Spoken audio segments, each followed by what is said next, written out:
Right now, some big switch.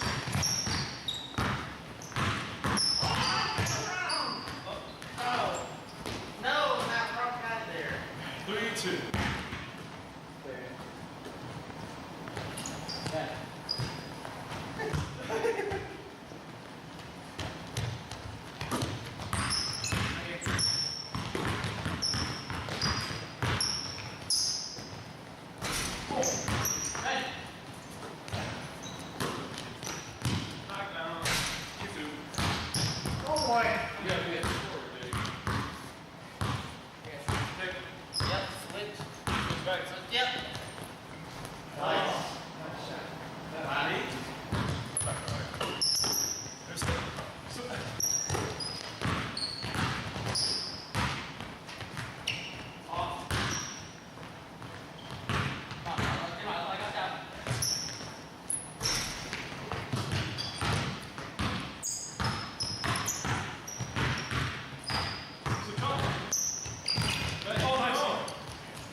Hello, everyone, and welcome to episode 98 of the Runnin the Paint Podcast, a special live edition. I'm Miles here with Nick and Jackson. Guys, how are you doing today?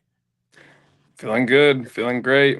What's up, fellas? How's everybody doing? I don't know about those clips in the preview. Those are all highlights of Miles. Yeah, honestly, I agree. 100%. Was it Not really? okay.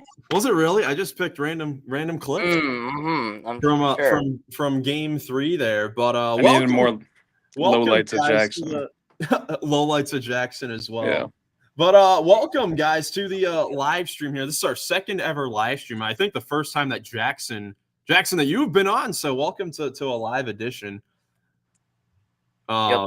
Yeah, we got a fun episode planned for you guys today. We've got our 2025 Midseason Awards as we're about 41 games into the season. Every team's played like 37, 38 games so far this season. But honestly, we're unable to podcast this coming Thursday, so we're getting our Midseason Awards out of the way in this episode. And then later on, we're going to be ranking every single team in the NBA at the halfway point of the season based on their playoff chances and their title odds. So definitely excited to get into that.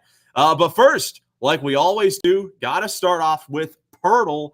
And man, oh man, I'm feeling good about this one today on this live edition. So who wants to throw out a player to guess for our first player? I'll throw someone out. All right, who you got? How about a guy who might be featured later in some of our awards, Norm Powell. Norman Powell. Norman. Let's go for it. Norman Powell. Norman. Former NBA champion, the Toronto Former Raptors. NBA champion. All right. Oh, great guess, Nick. It's not horrible. Hey, not the best, but it's not bad. We know this is an Eastern Conference younger player who's 6'4" or 6'5" and a wing. Immediately thinking Jalen Suggs. Yeah, that's what I was thinking as well. Wow, great minds really think alike, man. Really. Suggs is a guard, not a wing. That's the thing. This looks like guard and forward. 6'5". Gary Trent Jr. comes to mind. Gary Trent Jr. I think he may be 28, 27. So we're talking like, what about like Dyson Daniels? He's 6'4" or 6'5". Is that what it says? I think he might be 6'7". I think let's go with Gary Trent Jr. Wait, yeah, he's only 25. I like that guess. All right, Gary Trent Jr. Nice. All right. Low jersey number in the Central Division. Okay. Who's 6'4"? A 6'4" guard in the Central Division. So that's Could not be what? No, wait. Not guard forward. He's not guard forward. So Detroit. Maybe Benedict Mathurin? Might be Benedict Mathurin. Is he only 6'4"? I don't think he's 6'4", is he? I think he's 6'4". Might check. I'm allowed to check, right? Might be 6'5". I don't know. Oh, dude, this is tough. I guess let's rule out all of our other options. So Indiana, don't think Detroit.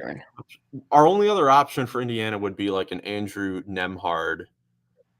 And but I Matherin's what, 23 or 24? Yeah, Matherin, I think would fit the age there.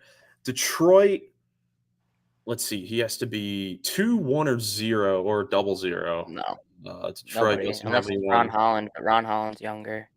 Yeah, and he's taller. Cleveland, no. Chicago, don't think so. Want to try Benedict Matherin? What a pull! Let's go for it. Let's see if this is it. If not, I do not know who it would be. Oh, but he plays for the Pacers. So Are you Nemhard. Oh wait, no, this is Tyrese Halliburton. Right? Oh, Wait, yeah. what? Wouldn't this be Tyrese Halliburton? 6'4" guard. Where's numbers? Yeah, it has to be. He wouldn't be a guard forward though. Oh my gosh. The only other option would be Obi Toppin, and he's only 6'4". Man, yeah. that's tough. I think let's go Halliburton. It's not 24. A record. Obi? This is one of our worst worst. ones. This is gotta be Obi. unbelievable. It's got to What be if it's Obi, Jarris right? Walker? It's got to be Nemhard or Toppin. Okay, so that just makes. I would say absolutely Nemhard sense. over top. But double zeros. Does double zeros count? That's the thing. I don't know this double 0 thing. All right, we're trying out Obi's both. not only, but Obi's All like 6. Yeah. Okay, All right, good. Andrew Nemhard. That was one of our worst ones. We're folding under Is the it guard pressure. forward? Here on We this were one. dancing around it. Yeah, PERTL, that's a we were guard dancing forward, around. really? We got 3 Really, yeah. Pacers. We got 3 Pacers, but overall, Gary Trent was a good guess. Yeah, I think Gary Trent Thank was a you. good Thank you. second guess Thank you there. very But let's get right into our mid-season award show. Obviously, kind of difficult this point of the season at the midway point, but there definitely are a few clear-cut, guys for some of these awards. So Do you guys want to start right at the top? Yeah, which award do we want to start off with here? I think so. Me personally, I came in here with my top 3 for each award. I got top 3 for each. I have guys for all the awards. Yeah, guys. All right. Let's see. Fine. Jackson, what award do you want to start with? I think we should just start with coach. I feel like this one's pretty clear. All right, Coach of the Year. Let's do it. Yeah, The only I think.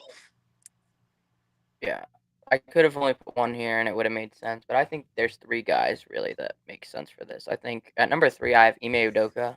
Might be biased, but also not really because one of the youngest teams in the league, the Houston Rockets.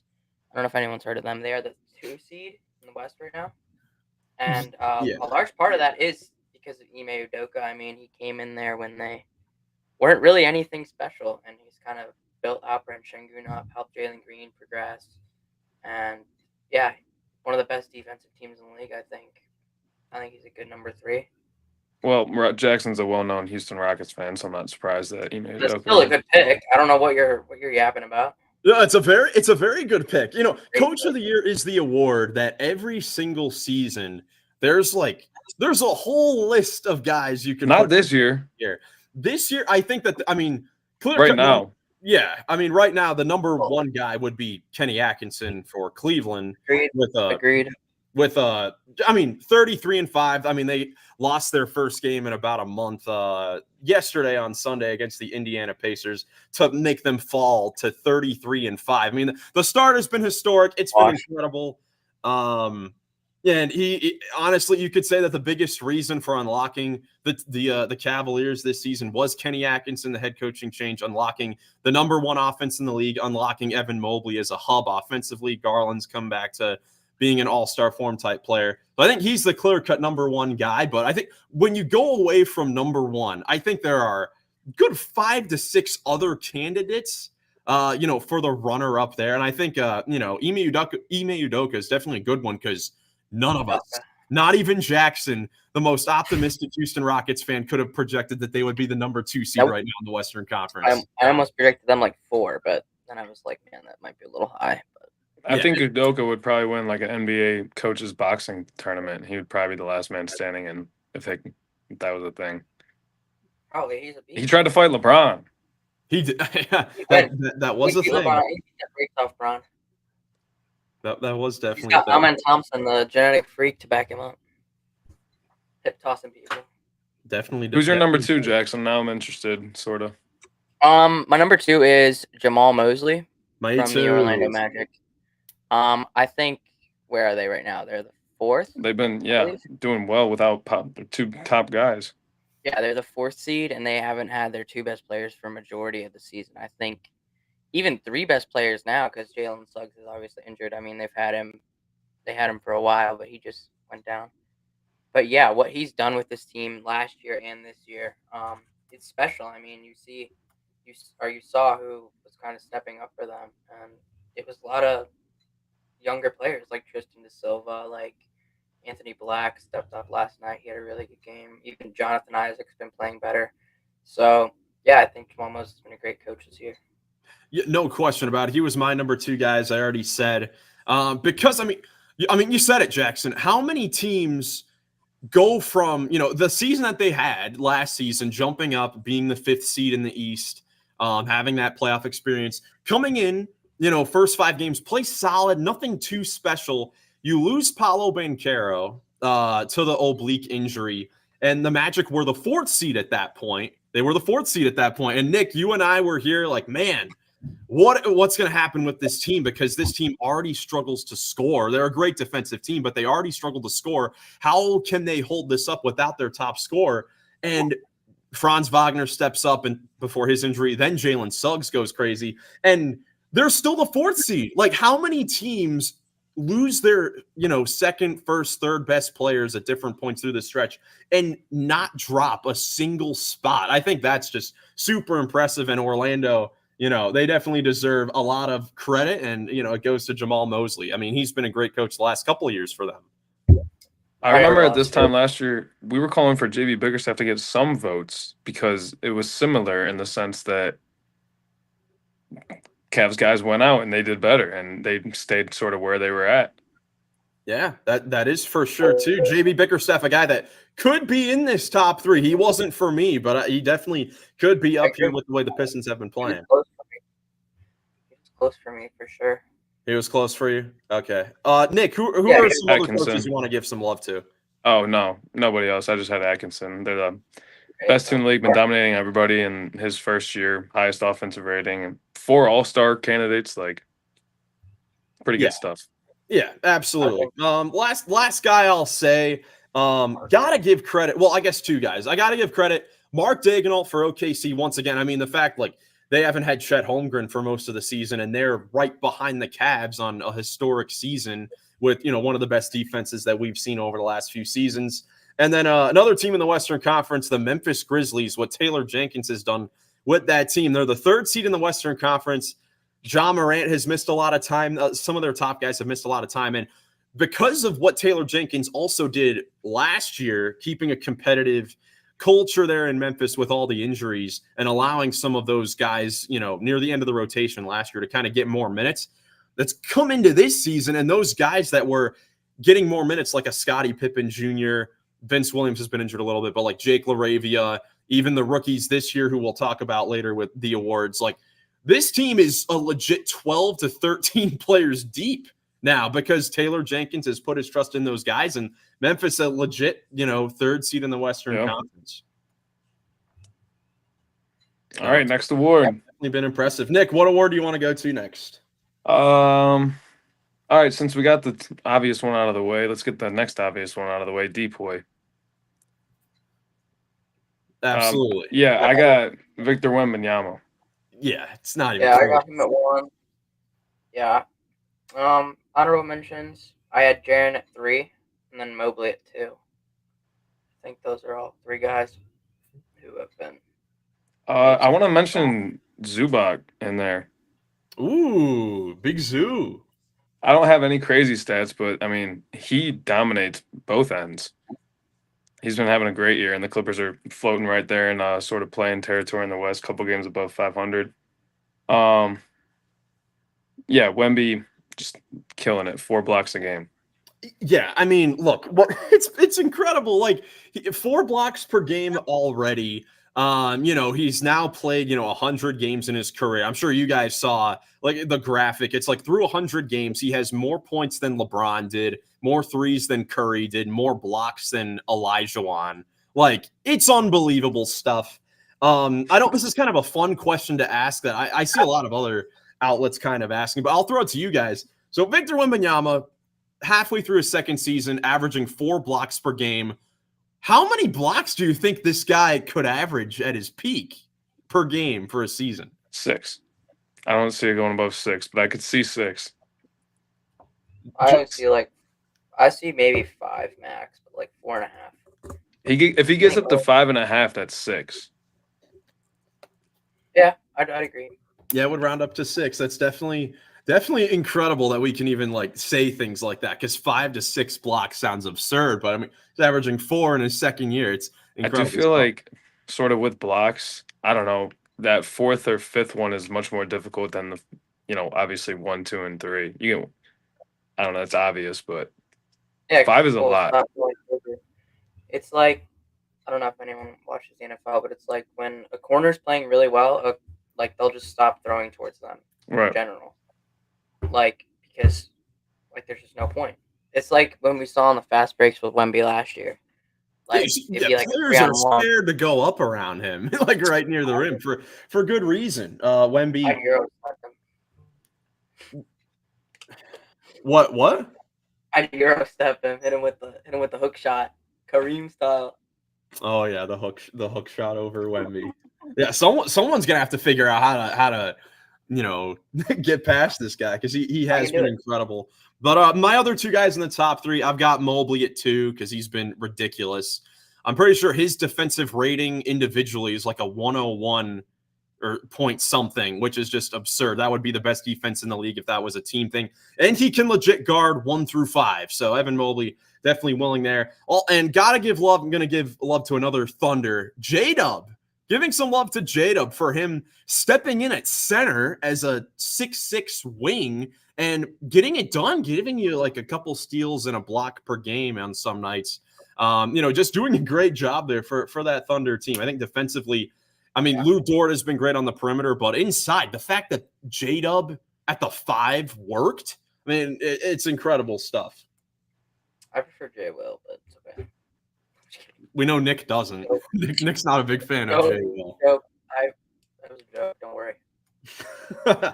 All right. I'll pick the next award we go to. Let's go to Rookie of the Year. We'll go to Rookie of the Year. Coming into this season, there are kind of a lot of guys that we kind of threw out for this award because there was no really star standout player in this draft. We knew this going into the draft. It's kind of playing out that way this season. My top 2 guys for this award, both on the same team. I got 2 Grizzlies for Rookie of the Year at the top. I've got Jalen Wells at number 1 and then Zach Edey at number 2. I think both of those guys, for what they've done for a winning team, as I've already mentioned with the Grizzlies, has been great. I mean, Jalen Wells is a legit 6'8" wing that can defend, knock down shots, not really afraid of the moment. And Zach Edey, big guy, obviously, he's 7'4". Can finish around the basket, hasn't had too much problems, in the NBA defensively, and has even shown a nice touch from 3-point range. Takes like 1 a game, 42% from downtown already. So they've both been pretty good. Go ahead, Jackson. Who you got? I mean, I don't know. Did you say Yves Missi? So I have Yves Missi and Alexander Sarr on there. I don't watch a lot of like Grizzlies or these other teams that you were talking about, but I do watch a lot of Wizards basketball, and Sarr's been great. He's had some moments, not great, but like he's been good, and I think he's got some moments. He's a decent defender. He's taken a lot of threes sometimes, but I think he's just been all around good. I think the Wizards have a future star potentially there. Another 7-foot French guy.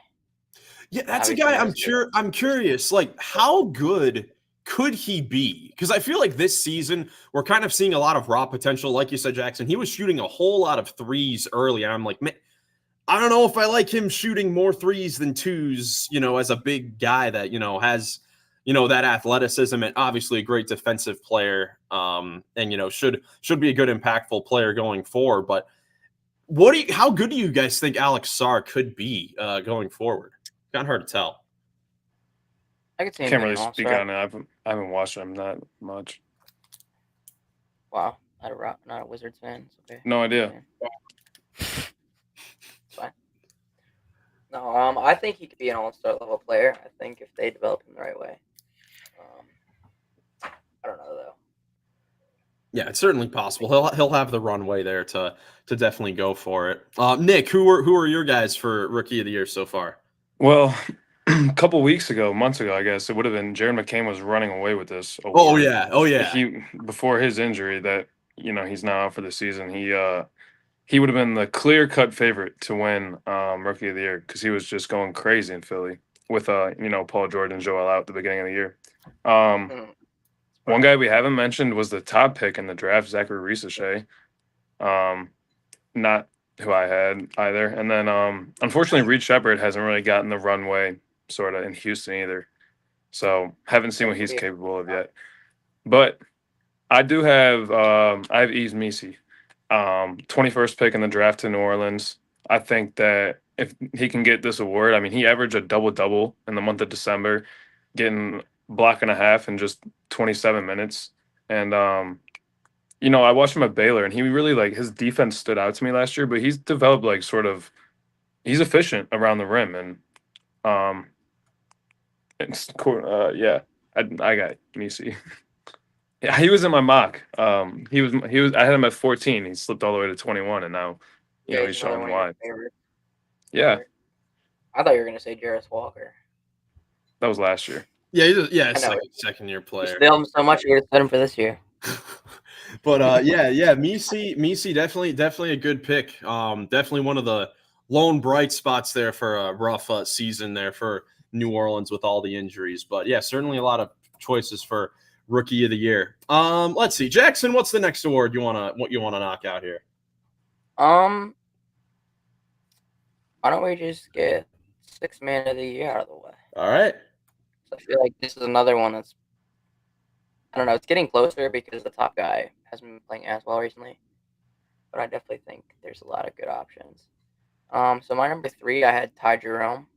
I know he hasn't a lot of his good games were as a starter, but I mean, even in the Thunder game, I didn't have him there before, but then I moved him up because what he did in the fourth quarter of that game was spectacular. I mean, I think he had 14 in the game in total, and he had 8 or 10 in the fourth. Yeah. Against the best, the best defense in the league. That's insane. So I just like Ty Jerome. I could have also put Karis LeVert. I mean, the Cavs basically it's like the Montrezl Harrell and Lou Williams back in the day, 2 6 men, which makes 0 sense. Nick's shaking his head like crazy for this. Crazy reference.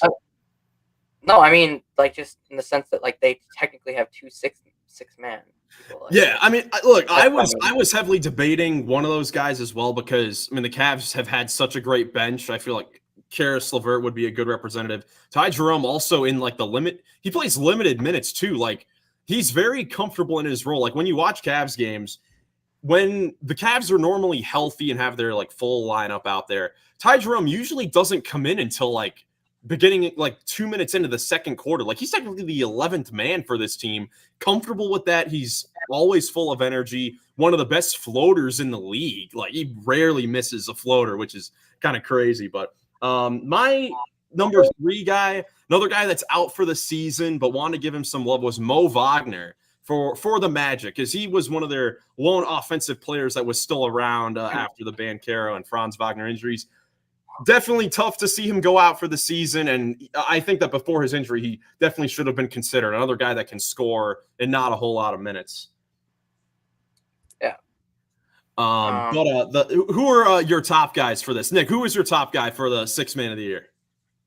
I ended up going with DeAndre Hunter because I think he's been playing really strong lately. I think he averaged something 22 points over the month of December. He's just shooting 44% from deep, killing it in his role. And when I looked at their numbers side by side, they both average 27.8, 28 minutes of the game. And that's, right in the 6-man role.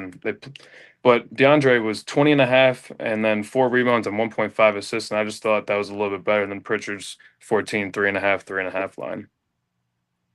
Yeah, I didn't realize DeAndre came off the bench, so he's not in mine, but definitely deserves some love. because he's been fantastic this year. Definitely blooming into the player they thought they were getting with the 4th pick back in the day. Yeah, who would have had DeAndre Hunter being a 20-point scorer on their bingo card for this year off the bench? Like, I don't know. No one would have had him being like a 6 man of the year candidate at this point. Like, I've been interested in the last couple of weeks. I've been compiling a little bit of a study that I hope to complete for this podcast by the end of the season of teams and their execution out of timeouts. I'm curious to see, like, who is the best team at executing out of timeouts. So I've went back and watched a lot of the Hawks, like, ATOs, and over the last few months, more than half of them are for DeAndre Hunter, and usually they score off that, whether it's a fadeaway jumper, a 3-pointer off of a down screen. And I think that just speaks to the level of confidence that they have in him. And I think him being healthy this year has really helped, because that's been the thing the last couple of years. Like, he's has decent talent, decent size, always a solid defender, but just hasn't been healthy enough to get that consistency. I think that him coming off the bench could definitely help preserve him going forward as well, keep him more ready for later on in the season. Yeah, I do have to mention hottest team in the NBA down there in Sacramento. Big reason that they've won 6 in a row is because Malik Monk's been averaging like 23, 24 a night.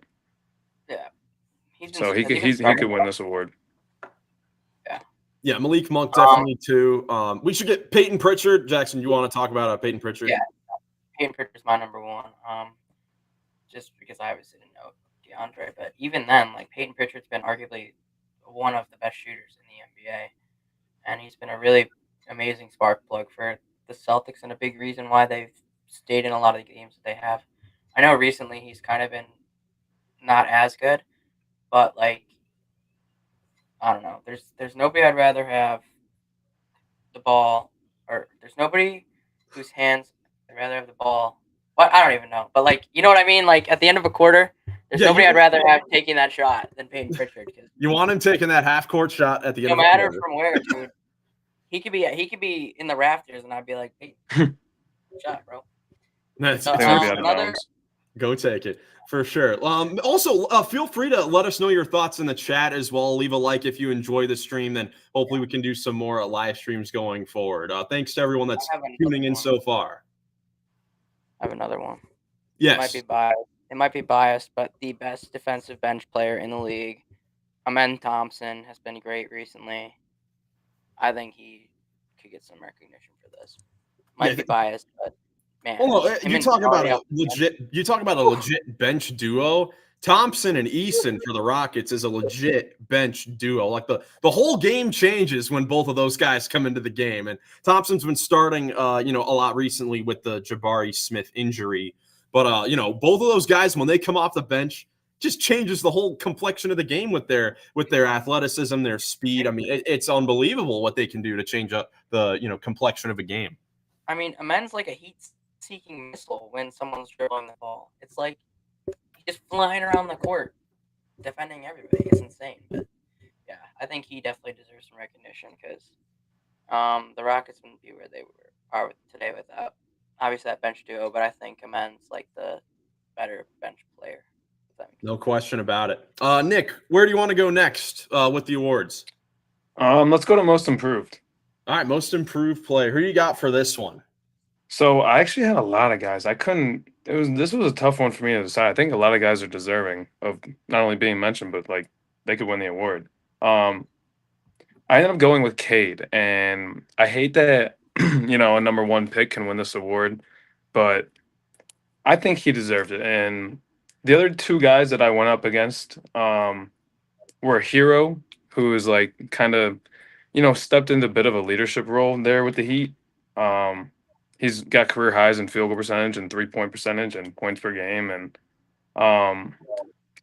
the other guy I had was for the Clippers, Norm Powell, who has just increased his scoring by a ton from last year. But he's always been a very good scorer. He's averaged, I think, 5 or 6 times above 17 points per game. He's averaged 20 points per game in the past. So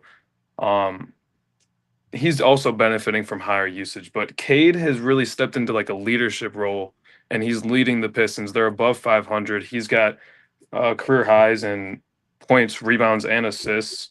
averaging 24, 10, and 7 as opposed to 23, 7, and 4 for like a 3 and 30 team last year, and now they're a game above 500. So I just think he's been a productive, efficient, and I got him. Dude, that's crazy. The Pistons were that bad. Like they were right around there, like 3 and 30. That doesn't even sound real, but that's like what they were last year at this time. It's unbelievable. I didn't have Kate on here because when I think of this award, it's kind of like I had a problem. Like I didn't have a problem. Like I mean, I just wasn't like happy when Ja won it a couple years ago because it's like, oh, it's like a second overall pick, kind of blossoming into a superstar, which you expect. And so I looked at it like, hey, let's look at guys who weren't necessarily great picks, who like have blossomed into stars. Like, so I have Norman Powell on here as well. I don't think anyone was expecting him to be this good, and Tyler Hero, like Nick said. But I have Jalen Johnson at my 1 because coming out of college, he wasn't like a highly touted guy, and he wasn't necessarily supposed to be that good. And now, like, you could argue he's right up there with Trae Young as the best player on the Hawks. Oh, yeah. And most nights he has been. I mean, he's been fantastic this year. And I think not only offensively, but defensively, he's showing that he can be, like, a leader type guy for that starting 5. Him and, like, Dyson Daniels have been great. So I think Jalen Johnson deserves this award. I hope he can win it because I hit the nail on the head with my prediction. Well, this was you kind of saw a bit of this last year. I mean, his big jump up was last year where he got after the All-Star game. Yeah, after the All-Star break, became a full-time starter. But I mean, yeah, you talk about best player on the Hawks, like in a few episodes, maybe even the next episode, when we start to try to compile our All-Stars for this season, there will be a legit conversation. Should the Hawks representative be Jalen Johnson or Trae Young? I think there's a legit case for it because, I mean, Jalen Johnson's a guy averaging 20, 10, and 5. Like, that's pretty good stuff right there. Like, the only other guys in the league that have to be doing that, I guess, are probably Giannis and Jokic. Triple J? No, definitely not Triple J. The lack of rebounding, he doesn't really play make that much. That's true. A beast. Is Şengün? I'm actually going to look into that right now. But yeah, I think he's at 19. He's at 19. He's not at 20.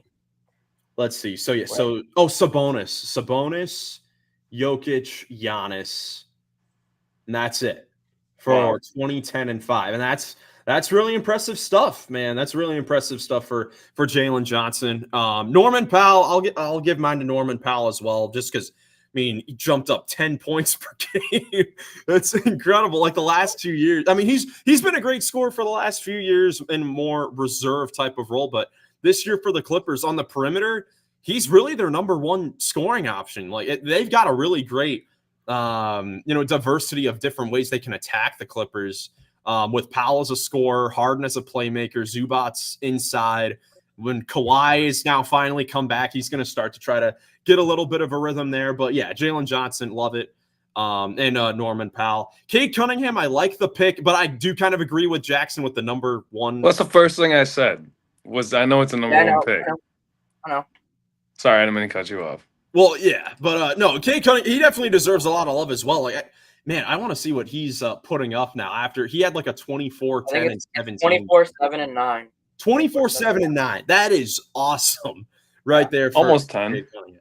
24 times. Yeah, almost 10, like 9 points. Yeah, do you guys think Mobley has any shot in winning this? I mean, he looks like a different player. He was my number 3 for this because when you talk about most improved, like the numbers, he's improved like 3 or 4 points. Like he's improved on the men's. His minutes have also decreased a lot. So per 36 may be a better way to go when looking at the improvement. And also, I mean, the eye test. I mean, the guy looks like a completely different player with the aggression. Yeah. Like, a guy that he's been compared to since he came into the league because of his defense and just his build was Kevin Garnett. I thought you were going to say Giannis. Well, Giannis, yeah. I mean, Giannis could be a guy. He's had some Giannis-type moments this year going coast to coast. But Kevin Garnett, I think, is like one of the better comps for Mobley. And Kevin Garnett on his podcast earlier in the season was man, I think Mobley's too much of a nice guy. You know, he's got to get a little bit meaner, more aggressive, and not in a bad way at all. Like, Mobley's becoming more aggressive. He will attack the basket. He takes good quality shots. His touch has been a lot better. The three-point shot looks nice, you know, over 40% this season. So, honestly, I think he has a very legit shot at winning this award. Yeah, I wouldn't hate that. He definitely deserves it. That's just another, like, top 3 guy. Top 3 pick. It's like, or top 3 pick. But I'm really rooting for Cade now. to go against the grain. Yeah, I was going to say the same thing with Mobley. It's another thing of like a top pick now becoming a star. Yeah. You kind of expect that sort of thing, but Yeah, wouldn't be mad at it at all. With this award. Nick is the problem with this award. Nick is the problem with this award. Let us know in the chat what you think about most improved player. You know, it's definitely an award that could go a lot of different directions. Last 2 awards here. Let's go clutch player of the year. We'll save MVP for last. Shoot, I forgot the clutch player. I forgot that's an award. Yeah, I know. This now this is the 3rd season that this award has really existed, and to me, this award it comes down to 2 players. Me too. I got 2 guys. Got 2 main guys. The one guy that it was for the first like month and a half of the season was the Joker, Nikola Jokic of the Denver Nuggets, because you know to start the season. We talked about it basically every single time we got on this podcast about how the Nuggets were just not playing well. They were not playing like a good basketball team, but Jokic had saved them in like 5 or 6 games in the 4th quarter. You know, and it's so simple. Like in the 4th quarter, in the end of a game, you need a bucket, give it to Jokic. He'll do his little, you know, just slow back down, turn, jump hook, easy. But over this last month, 2 month stretch, I've actually gone with Darius Garland of the Cavs because with this historic start, 33-5, you know, I mean, the start has put them in like, not really conversations, but it's like, man, they're on pace to win 70 games or have an incredible season. And if you're going to have this sort of season, you've got to win a few games that you're not supposed to win. And Darius Garland has honestly saved the Cavs in some 4th quarters. Like, well, not only that, he also hits daggers when we're pulling away in the 4th quarter to just, you know, ice it. Yeah, no question about it. And the stat, I was looking to find this stat, and the NBA Twitter, you know, whoever posts the things on NBA Twitter, finally they posted a stat that I was looking for, and it was Darius Garland's shooting numbers in the clutch. And he's shooting, 22 of 29 in the clutch this season, like 65%. Yeah. That's ridiculous. That's ridiculous stuff. So I think it definitely has a shot at this award. It's close between Jokic and Garland for me. But you guys have I had 2 other guys I wanted to mention in addition to those. I think Shea deserves some love. He's averaging 4.1 points in the clutch, which, by the way, is the final 5 minutes of a 5-point game, right? Mm-hmm. Okay, so he's averaging 4.1 on 50, 60 from 3, and then 80% at the line. They're 8-4, the Thunder's record, which I thought was a little bit not good considering the Darius Garland's record in the clutch is 14-2 with the Cavs, and he's shooting 65, like you said, and then 50% from deep, and 100% of his free throws in clutch time. But he's at 3.3 points a game. Jokic is at 4.6 points a game. He's leading all clutch scorers on 50-50-74 splits, and their record is 10-7. And then also a guy that we just talked about, Norm Powell, going crazy in the clutch. 58% from the field, 60% from deep, and 89 at the line with a 9-5 record and 3.7 points in clutch time. But I think I'm going to go with Garland. I think Garland, I like his numbers the best. Yeah. Jackson, do you have any other players? I know you forgot about this award. Really. Yeah, I kind of forgot this award. All right, let's go on to MVP then, the big award. Jackson, start us off with the MVP. Who are your top 3 guys for the MVP? So at 3, I got Jason Tatum from the Celtics. Okay, yeah. Jason Tatum, definitely the third spot for MVP was definitely the toughest one for me. My 1 and 2 were pretty easy. This third spot, I had a tough time deciding. I like Tatum though. His numbers this year have been crazy for sure. Decided between Tatum and Giannis, right? Yes, I did. Yeah, I agree. What was the difference for you between those two? I No, was Miles. thinking, For I'm me, asking- because I did Giannis for my number 3. I don't know. I mean, him leading the league in scoring at like nearly 32 points per game while shooting a career low in free throw percentage and not really shooting threes. I mean, it's showing how much he's just dominating the game on every other aspect. Like his mid-range shot has improved a lot more this season. Still is, 12 rebounds per game, 6 assists, and the Bucks have been solid. They've been better after that hot start. Slow start. The slow start. You said hot. Oh, my bad. Slow start. That was anything but hot right there. But no, I mean, it's a toss-up between Giannis and Tatum for sure. I just went with Giannis because his numbers are just insane, but can't be mad at Tatum because the Celtics are still doing their thing. I know their record isn't as crazy as it was, or maybe we expected, but he's still been great. Celtics have been great. He deserves he could definitely deserve a top spot in this. Yeah, I think for me it was just like looking at MVP. Like when Westbrook won it, he was doing something that has never been done, and he was so far like above the next best person. That's why he won it as a 5th seed. But like the Bucks are the 6th seed. Yeah, they've been better and they've been good, but like it's still hard to give it to a player on a 6th seed when Westbrook literally had to put up a generational season to win it over some he didn't have the same competition that Giannis has right now. I mean, Tatum is close enough stats wise to Giannis, and even like the other 2 guys who we're gonna mention are just better. So it's like it's just really hard for me to put him above Tatum at least because Tatum's been fantastic. And for sure, that's definitely fair. But I mean, I will say this is also for the 3rd place in MVP. I feel like that's more important with like the top of the top, which is why I ended up giving it to Shea. I gave it to Shea Gilgeous-Alexander of the Thunder. My second guy was Jokic, because I mean, Shea's been ridiculous, man. I mean, Nick, you mentioned his clutch numbers. Defense has been great, efficient as well. Like even with him, like you could say, like starting this season, I feel like he was trying to shoot a lot more threes. And, he's trying to get up like 5 to 6 threes a game, like 3 more than, normal. And I feel like because of that, like his efficiency had gone down a little bit before like looking at his stats. Still at 53% from the field. Like he's been awesome. I'll tell you what, though, if the Nuggets were maybe 1 or 2 spots higher, he'd be the MVP because a 31 point, 13 rebound, 10 assist, triple-double average, leading the league in 3-point percentage. He's the best 3-point shooter in the league as a center. Like, dude, if the Nuggets can jump up, a few spots here, I know it may be tough, but I think Jokic could definitely jump up over Shea if the Nuggets. Not even that tough. Like they're only 2.5 behind the Rockets and 1.5 behind the Grizzlies. Like it's not that hard. Yeah, I guess they could do it. It's just they haven't been able to find that consistency the whole year. Did you guys disagree? Did you guys have Jokic over Shea or Shea?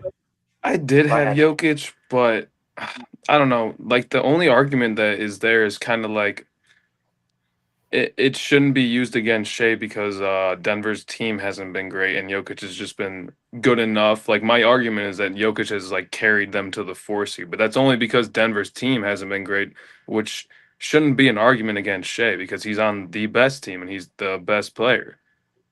Yeah, and we know, our buddy Joey, who unfortunately couldn't make the live podcast, his philosophy is always best player on the best team, in the conference, and Shea would fit that. But no, I don't think that's a bad argument at all because you could say the award is called the most valuable player, and where the heck would the Nuggets be if Nikola Jokic didn't do this? Like if he didn't have this historic season or what he's currently on, we don't know where they'd be. They'd be nowhere near, They'd be fighting the Pelicans for 15, I think. Well, they'd be 25 points less, which is the difference when he's on the court versus when they're plus 11 when he's on, minus 15 when he's off. That's like 8 minutes a game. It's like 8 minutes a game. It's absolutely brutal. But let us know in the chat or the comments down below your MVP choice, or in your thoughts on all these awards. They're all the midseason awards. I'm excited to see how they'll adjust the rest of the way going, because there's a world where all these, award winners could still stay, number 1 or number 2, by the end of the season. So that should definitely be interesting there. Now let's do our tier list. Our tier ranking of every single team, and I guess maybe their playoff chances, their championship odds. And Nick, you created the names of these tiers. Would you like to go through each of them? So this was the 10 minutes before the episode live creation. The first name is the Inner Circle, and I think that these are the teams that are most likely to win the championship. Obviously, only a select few can be in the Inner Circle. The next tier I have is if the stars align. Like, some things have to break in your favor in order for you to win the title. Like, but you're still just the next one out. So if the stars align, it could happen. I think there's an outside shot category for the teams who really are a bit in desperation mode. Not necessarily there yet, but they have an outside shot. Like, I don't know. Those two could be flipped. I don't know. Dark horse contender. I had it originally as Dark Horse Conference Finals contender, sort of like the Pacers last year. Made it all the way to Conference Finals after being like a 7 seed, so that's where they're at. Playing for pride is just those teams that, got nothing else really to play for other than just going out there and not making a bad reputation for themselves. Playing material, self-explanatory, and then flag or bust. You capture the flag, baby. Yeah, that's not bad at all right there. Yeah, I mean, Nick, you mentioned the Dark Horse Conference Final contender. I will say, over the last few seasons, I've kind of had to adjust my view with the word contender, because we've seen, previously I would be like, all right, if you are in the Final Four of the league, if you make it to the conference finals, I think that could automatically make you a contender. Right? I mean, you're the part of the last 4 standings. But over the last few years, we've had a Pacers make it to the conference finals. We've had the 2021 Atlanta Hawks. Even the 2023 Heat going to the NBA finals. I didn't have them really having a chance against Denver. I didn't think they were a championship contender. So I think conference final contender and championship contender is definitely a different thing. And then I also feel like outside shot could also be another way of getting around saying pretender. Yeah, I agree. Maybe, I think, but we'll see. I'm excited to get into it. Yeah, I agree. A pretender. So, all right. So let's see. How do you want to do this? Do you want to go through each team in order, or do we kind of want to throw teams? All right, just in order. All right, let's do them in order, because I'm thinking we could just throw some teams like kind of where we already know they'll go. Like, we could throw the Wizards and capture the flag. Whoa, Inner Circle. No, let's do it by team. It'll take longer, but it'll probably be more fun. All right, let's go in order. All right, Atlanta Hawks. So the Atlanta Hawks this season, honestly, I mean, right now they're sitting right at 500, 19-19 in the mix for the play-in. This is Call him Katy Perry. Like, this is a team that's just so weird. It's honestly like all the Atlanta Hawk teams have passed, spanning from like the Joe Johnson teams to the Paul Millsap, Al Horford, to now, where there will be some stretches where they beat on the best teams in the league and then lose to some of the worst teams in the league. Like, it goes even to this season. They've beaten the Cavs twice and the Celtics in Boston, and they've lost to the Wizards twice, Jackson's beloved Wizards. So where do the Hawks go? I think the lowest they could be is plain material. The highest is Dark Horse. I think I call him Katy Perry. Put him in Dark Horse. Ooh, Dark. I can put him in Dark Horse. I'll go Dark Horse. All right, let's put him in Dark Horse. I don't mind that at all, because I feel like, by the they end can of get hot. Yeah, they could get hot. They have the wing defenders with Daniels, Shea, Johnson, Hunter off the bench to make it tough for some teams like the Cavs and Celtics, maybe even the Knicks in the playoffs. They beat the Knicks. Katy Perry. They beat the Knicks. Will be dead by then. They've literally beaten the other best teams in the conference. They're so weird, but yeah, they have. I think Dark Horse isn't bad. Are you ready for? Calling Katy Perry. Calling Katy Perry. All right, Boston Celtics. They're in the inner circle. Absolutely. No question. I mean, Sure. Defending champion. They're the Celtics. I mean, they've. I feel like some of the losses that they have. I mean, this season they're kind of just cruising through the regular season. Like, we got 3 bad teams coming up. We do. But inner circle, obviously for Boston, I think, is this a team that should really care about seeding? Like, I guess I should say, because the New York Knicks are a team that we'll talk about later. That are 2.5 games back. Yeah, they've been slowly creeping up on the Celtics, and the Celtics have been losing some games. So if the Celtics end up being the 3 seed and they only have home court advantage for like one series, does that matter? No. I don't know. I guess it kind of – I think it does matter if it's New York. Yeah, I guess, but – If it's New York or Philly, yeah. What if it's Milwaukee or Cleveland, no. You don't think – you think Philly's going to take home field advantage from them? Stop it. No, but I'm saying like that type of environment. Yeah. I think no matter what, home court advantage is going to matter. That's why I think the Celtics could be trying to get that home court advantage. Because, Cleveland, they're now 20-2 at home. Like they're having a great, they have a great home court advantage as well. But Celtics, regardless of where they finish, unless there's an injury, inner circle, no question about it. All right. Next 2 teams. I'm going to say next 2 teams. 3. Capture the flag. Nets, Hornets. Hold on. Brooklyn's they're in the play-in. Yeah, well, they've been a dumpster fire recently. Those are not in the play-in. They're the 12th seed. Has a significant amount of more wins than the Hornets. Which is why they're trading. They traded away Schroeder. They traded away Finney-Smith.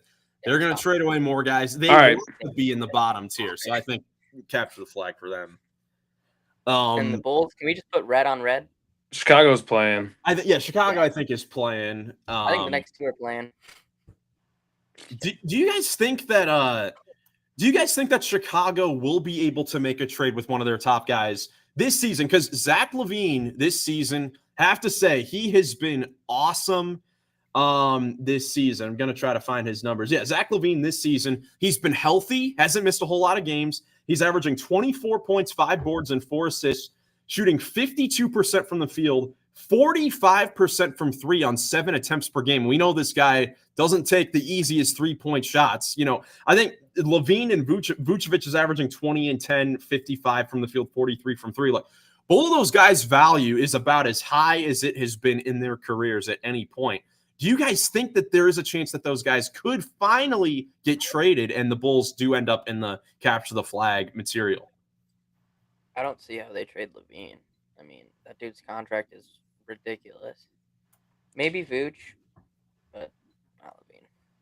I mean, yeah, no, Jackson, you're right. The problem is it's hard to trade for these guys now, and they're almost playing like too good because they're gonna have to ask for something else in return. I think it's more likely that they roll through the playoffs with what they got, and then they do something in the summer.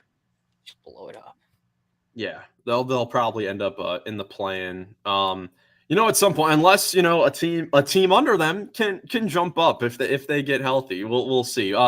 Next team, we got the Cavaliers. Inner circle. They got to be inner circle with the start that they've had. We were talking about it.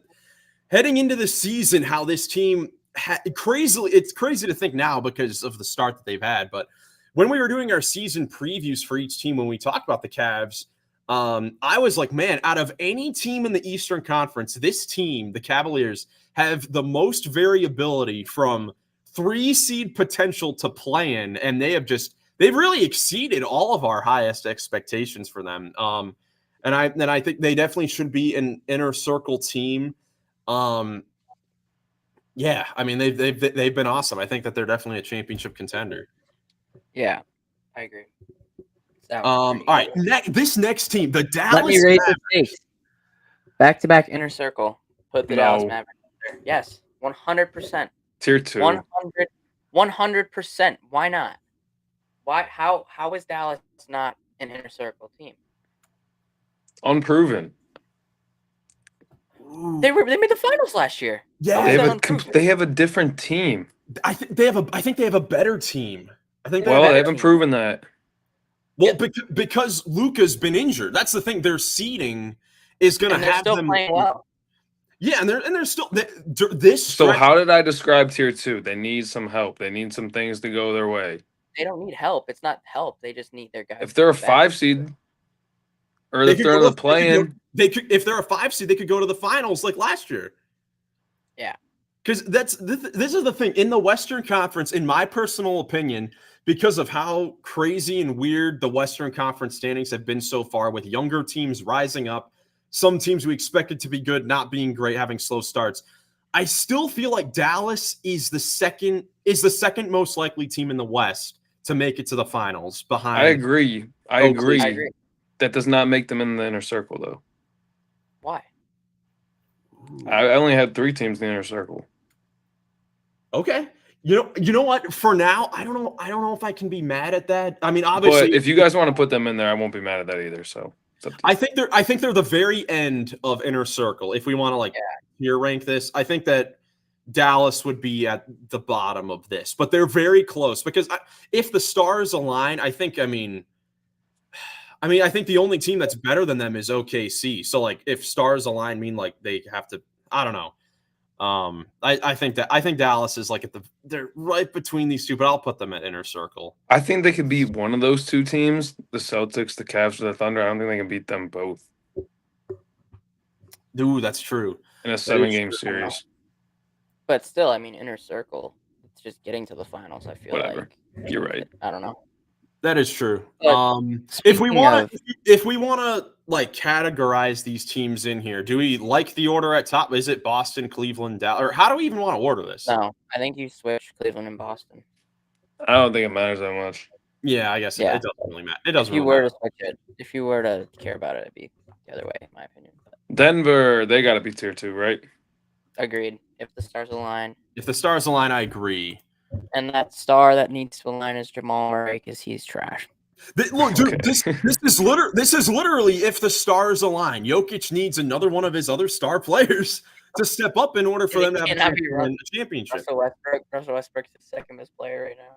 Bro, shout out to Russell Westbrook. I mean, he's been starting a lot recently, so we didn't mention him in the 6th man award, but dude, he's been balling. I mean, the renaissance that he's had this season for Denver after he individually had a pretty rough start has been impressive. I'm excited to see what Denver decides to do going forward with their lineup because the Murray Westbrook together has been working, but then they've had I know last game at least they had, Murray, Westbrook, Braun at the 3, and then Porter at the 4 with Gordon off the bench. I don't know if I like that in the playoffs, but they'll have some different things that they can do. They got a chance as long as they have that Jokic. Just plain and simple. Plain and simple, for sure. Detroit basketball playing. They're playing material, man. Shout out to Detroit basketball. All right, we have our first playing for pride candidate. All right. Golden State Warriors. Oh man, yeah. That's all they got, baby. Oh, dude. I mean, look, I think that this Golden State team, I mean, they're currently now 11th in the West, 19-19. They've definitely tailed off recently, after their hot start, unlike the Milwaukee Bucks, who I mistakenly said earlier. I think Golden State is kind of playing for pride right now because if this team cannot make the play-in, that'd be a disaster. But does that make them play in material? I don't know. No, it doesn't. I say playing for pride. Playing for pride. All right, we'll go playing for pride. But I will. To me, they're very, very close because, dude, there have been some games where they just they don't play well. They just don't play well on either side of the ball. So they definitely have to figure it out, and it's only going to get more difficult in that low. My problem with putting the Mavericks in the inner circle is look at the tiers we got. We got that's our most crowded tiers in our circle. I know we're only going to have one more team in there, but I think that's just because of the alphabetical. All right, yeah, that's true. You look at the final 3. You look at the final 3 teams that we're going to talk about here. It'll all even out at some point. All right, and we can rearrange, at some point as well. Back. All right, Jackson, your Houston Rockets. Hear me out. What you think? Second tier. No. Hear me out. Second tier. No. What do you mean no? No, because that tier's going to get too crowded, and then we're going to have to move them down. Put them in 3. If the We stars can move align, them up if it doesn't get too crowded. if the stars align, the star is Jimmy Butler.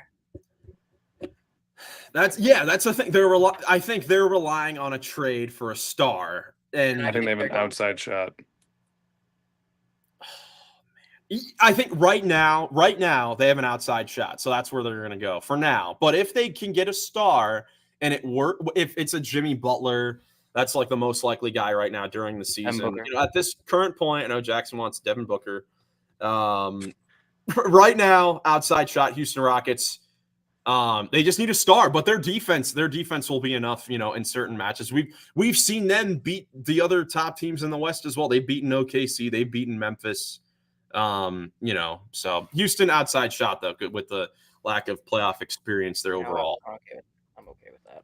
Okay. Pacers are, I think, either 3 through 5.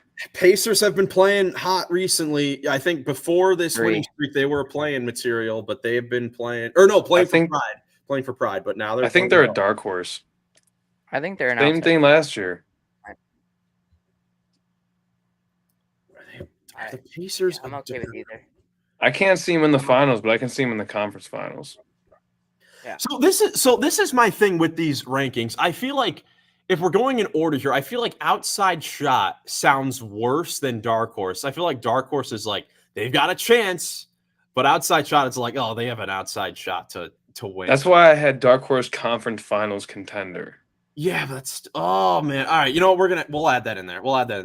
If it doesn't fit, who cares? Oh, it does contention. Okay, whatever.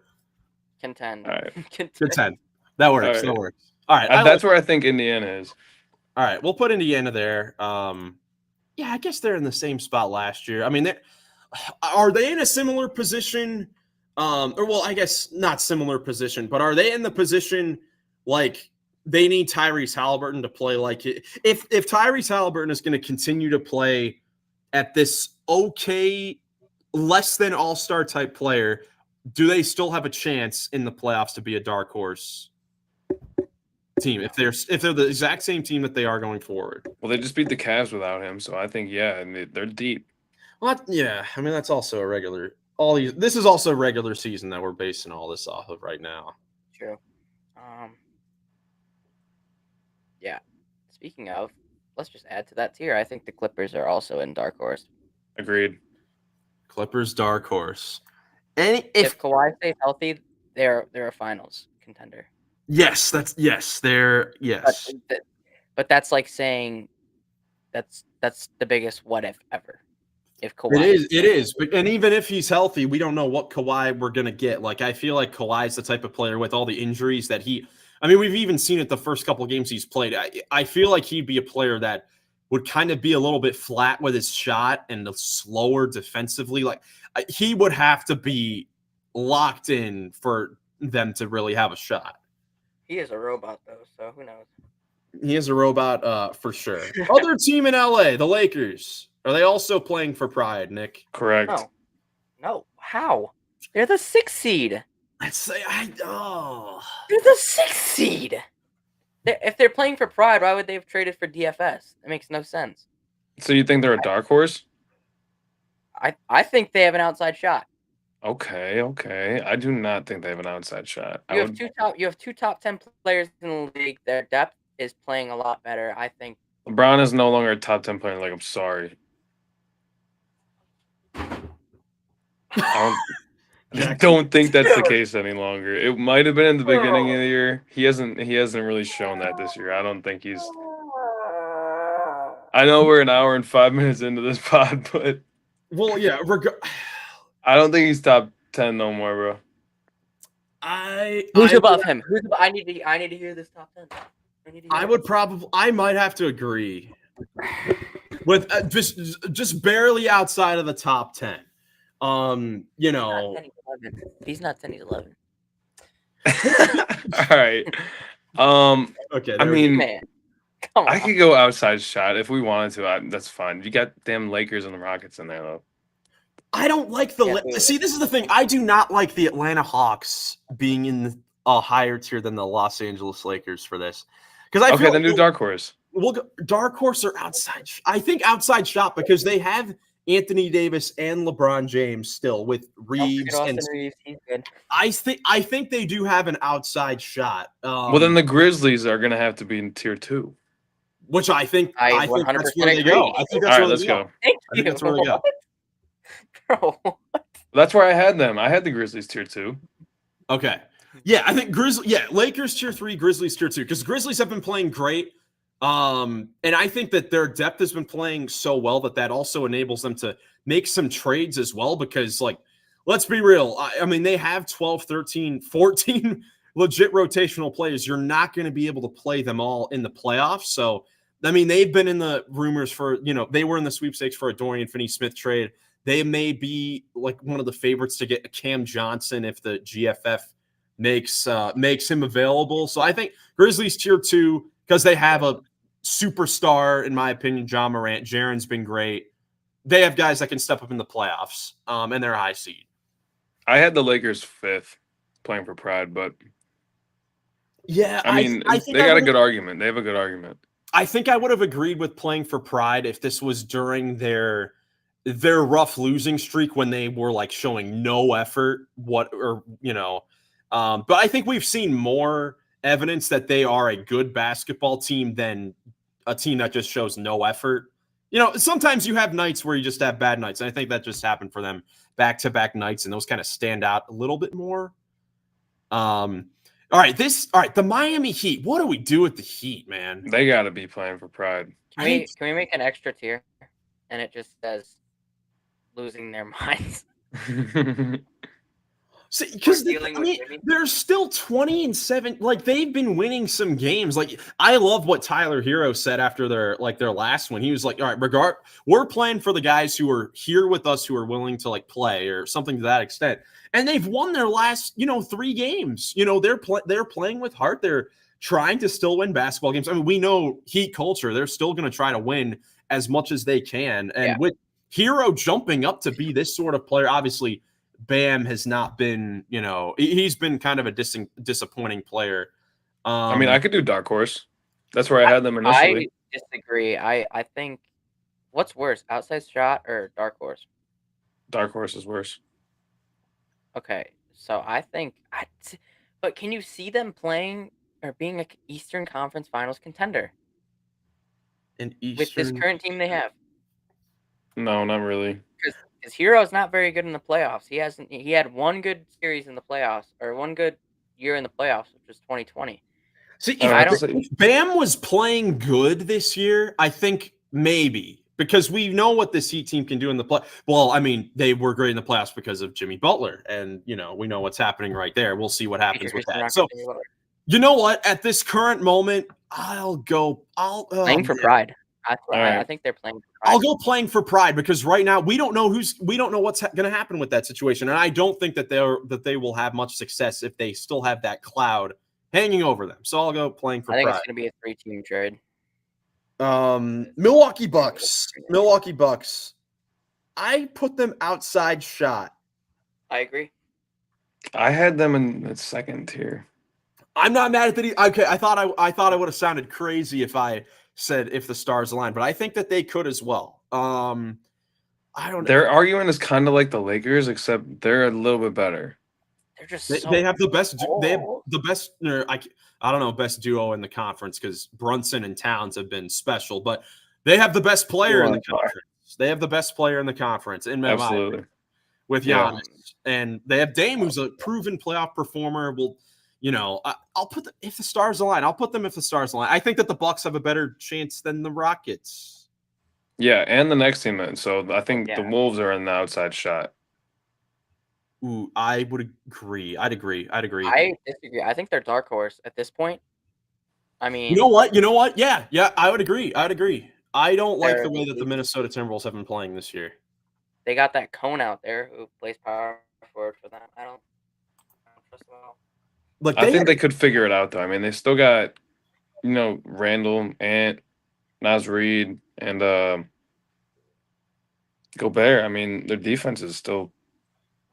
Yeah, it still should be. It's still offense.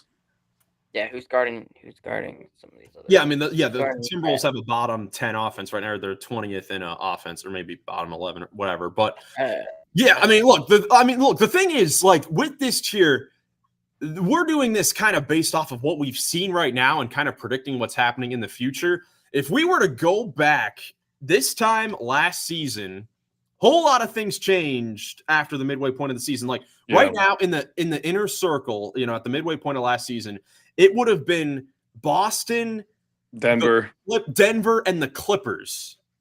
I'm pretty sure Clippers. We thought the Clippers were like for sure top 2 team in the West at that point last season because of like Westbrook, Harden, Paul George, Leonard all playing great. The Mavericks probably would have been like a dark horse because they hadn't made the trades yet. Like so much could still, happen. But right now, I'm not liking what I've been seeing from the Timberwolves. They had a rough loss over the weekend to Memphis in a big game. And obviously Memphis is a better team, but the Wolves had the lead like in the final minute of the game. John Morant scores, a crazy bucket to give the Grizzlies the lead. Then the Wolves come back and they look completely discombobulated. They don't even they get horrible offensive possessions off at the end of the game. I do not like where they're at right now. So I'll go dark horse for the Timberwolves, but room to go into outside shot with improvement going forward. Mm-hmm. All right, Pelicans. Capture the flag. Next. Self-explanatory. So, okay, yeah, I agree. Capture the flag. But I will say, if this team can get healthy, which they have started to get healthy, Zion has come back. CJ McCollum's been popping off. Trey Murphy has been great. Brandon Ingram's been solid. Is there any chance that this team could have a hot second half of the year and make it into the play-in? We saw this. We've seen this happen 3 years ago. They had a historically bad start to the season back in like 2022, and they made the play-in, but they had a garbage record. They had a 36-46 record and made the play-in. I don't think that record would allow them to make it this year. But is there any room that they could potentially make it? No. I'm looking 12 games back right now. 12 games back, and they're behind the Suns, Kings, Timberwolves, Clippers, Lakers, Mavericks. No. Okay. All right. I just wanted to throw that out there because I think for them being. Especially, because what? Who was the best player in the 2022 draft? I don't even know. But this year, like, they have a reason to tank. Well, 2022, 2020, that was the Paulo year. I mean, there were great prospects. They could get up to like 30 wins. They could win 20, 25 games, but. Yeah, probably nothing more than that. I'm actually curious. I think I've looked this up before. Do the Pelicans have their own first-round pick this year? Because that would be absolutely brutal if they did not have their own first-round pick. And they do. So they have their own first-round pick. So they'll be fine taking the rest of the way. So capture the flag makes sense. New York Knicks. Second tier, I agree. Great offense. I don't trust their defense in the playoffs right now. But if Mitchell Robinson comes back and can play, I mean, he's missed the whole season so far. Scary. They're a scary team, man. I could put them in the inner circle. But I will say for those Eastern Conference teams, that are kind of below Celtics and Cavs, I mean, it'll be tough. You may have to beat both Boston and Cleveland to get to the finals, and that might be a tough situation. Yeah. But New York, they've been playing great offensively. OKC, obviously inner circle. Yep. Right now, Do the song. What's up? I said, I thought we were moving on to the next one because OKC's pretty. Self-explanatory. OKC. Do you think that they have so many first-round picks? I think they have 4 firsts or something this season. Do you guys think that they should make a trade to make it unfair? I've heard some things like that. Like they're so good right now, and they have the assets to make it unfair that they are so good. Should they go for something with their picks? They should go for Cam Johnson. I think he's a perfect fit. I think he'd be great there. I say yes. I agree. Yeah, they should. Yeah, I feel like when you're that good and you have the room to get better, make it unfair. I mean, that's how great they've been. All right, Orlando Magic. Let's play the song, Jackson. Cue the song. Third tier. What did you say? Third? I know Jackson has him as his finals team, so I can't. What is this? What's this? I would say inner circle, but I I know you guys will not agree. I so think the they next should two be teams are both in the third tier. Oh, after Orlando? Yeah, Philly. All right. Well, okay. Orlando, if the stars align. I agree because, again, in the East, like I said before. Whoa. Second tier for Orlando? Oh, whoops. Whoops. My bad. Third tier. Oh, Third now tier. this is someone who just said the Sixers are third tier. No. They are. No. Sixers are capture the flag. Look at their recent games. They Hold lost. on, They okay, lost to hold the on, Warriors. Hold on. Jackson, hold on. Let's wait a second. Sticking with the Orlando Magic. Hold on. Nick, you have them as an outside shot team, Yeah. you would think? How? Well, I They're just not- don't think they're as good as the Bucks or the Knicks. they're I better think than the they're Bucks. like pretty comfortably the fourth best team. And that means they have an outside shot to get to the finals. If they're pretty comfortably the fourth best team, they would be in the stars align because there are 4 teams in the East up there. I think I'm gonna go. Yeah, I what do think you you know. know? I'm gonna go with if the There's stars one. align. I'm gonna go with if the stars align because this is the thing with Orlando. Right at this current moment, I do not think that they are a championship contending team because they cannot shoot. They are one of the worst. I think they are the worst 3-point shooting team in the league, and I cannot remember like. You know, it's funny that like a decade ago was when we heard Charles Barkley say like jump shooting teams can't win championships. And over the last several seasons, it's completely flipped. And I think that if you can't shoot, you do not have a chance to win a championship. But if the stars align and the Magic, you know, if the Magic can start to find their shot in the playoffs, they have a shot because that defense is scary to go against. And if they can get consistent 3-point shooting, I feel like they could beat anyone. I think they could beat anyone if the shot is falling. All right, you see, at least Miles has an explanation. Jackson just goes inner circle and moves on. Well, I would say inner circle, but I wouldn't mind them having in the stars align. I said that. Okay. And you Now we you can said talk. outside shot. Okay, now we can talk about the Philadelphia 76ers. Capture the flag. Capture the flag. Capture the flag. Please. Let me explain. Okay, let's look at their last couple games. They lost to the Magic because they let Cole Anthony and Jonathan Isaac torch them. They lost to the Pelicans, who, let's see, Jordan Hawkins popped off, CJ McCollum popped off, and DeJounte. Did Joel That's Embiid it. play in any of those games? Yeah, he did. He's been out for like 2 weeks. He's- All right. Listen, they lost to the Warriors by 34 points. with him. I don't playing. care. When Paul George, Embiid, and Maxey all played. 34 points to the Warriors. Look, okay, so this. If it wasn't in April, it doesn't count. Look, in this. Well, this is the thing. The Sixers are in a position now where it does count because they have to make the play-in at this point. Right now, they're outside looking in, and to me, this next 6 games most likely is going to make or probably break their season because Jackson's right. They blew that game to the Orlando Magic. That was a horrible loss. We have Paul George making comments post-game saying he's bored of playing certain roles. And their next 6 games, this is a gauntlet.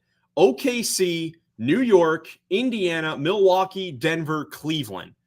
There's a legit chance that they go 0-6 in all those games. Like they're not in a very good spot right now. And the Pelicans have had horrible injury luck. That's been so historically bad. Right near them, I'd put the Sixers, and I feel like this could be one of those years where the Sixers are just not. So do you want to put them in playing? To me, at this point, I feel like because they've lost so many games that they should have won, right now they're playing for pride. I won't go playing material yet. Dude, look at the rest of their schedule. They got right after that gauntlet, they got the Bulls and Lakers, which isn't crazy. Then you got the Kings, Nuggets, Celtics, Mavericks, and even like the Heat, who are playing really well. And then Pistons, Bucks. I mean, dude, this schedule's ridiculous. It is ridiculous. They didn't take care of business when they needed to. But I mean, Nick has a point because lightning could strike in a bottle and Embiid, Maxey, and George can click. And I mean, we know Embiid. It's just been kind of rough because he's had like 5 different injuries this season. But even when he's played, he's been decent. Maxey hasn't been the most efficient, but it's because he's had to do so much more this season. You know, PG's I had the think best so. games, but All right, this is my thinking. Nick's got them as an outside shot, correct? No, I can easily be persuaded. I think they could be playing for pride. I'm cool with that. Because I was going to say, if you're outside shot and Jackson's capture the flag, the middle is playing for pride, and I think that's exactly what they're doing right now. So we'll put them at playing for pride. Now, is that the same spot as this next Phoenix Suns team? Yeah, it's either 4 or 5. conference finals. Dark I horse. think they're a dark horse conference finals team. Yeah, I think they're dark horse. That's where I had them. Because, I mean, look, they were 15 and 18.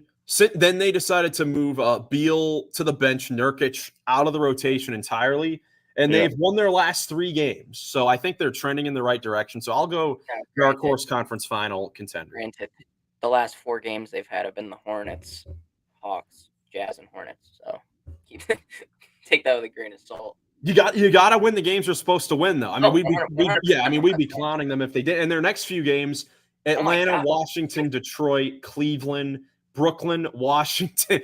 Like there's room for them to jump up in the West, which the standings like really change every single day. Portland Trailblazers, they're capture the flag. Even though I've liked their season, but they're capture the flag. I still really like the Blazers. Sacramento Kings on a 7-game winning streak after firing Mike Brown have jumped up now to 9th in the West and room to jump up even more. So where do the Kings go? Dark horse. Dark horse. I like it. I'll go dark horse too. That's where I had them. Okay. And then these last 4 teams, I think playing flag. Inner circle. Pump fake. the pump fake. So Nick, you see it all evened out kind of at the end. Yeah. Although, I mean, is there anything we want to adjust now that we've seen where all these teams are at? Magic down 1. Stop. No. I'd rather move the Bucks down than the Magic, first of all. You know what? Magic down. Because I think the 3-point shooting, honestly, because my argument about the 3-point shooting in the Stars line, it makes sense. It makes sense, but those guys are historically not good 3-point shooters besides like Caldwell Pope, to the point where if they can get it going from 3, I feel like that's an outside shot, which is the problem. Yeah. Here's the thing. Like, I feel almost just as confident about tier 4 making it to the conference finals as I do about tier 3, but tier 2, I feel like eons more confident in those 4 teams.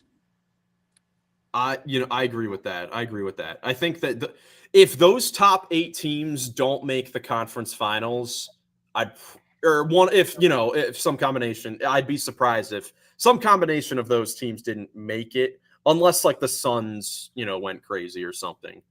But then we have the next 8, the next 9 across the next 2 tiers.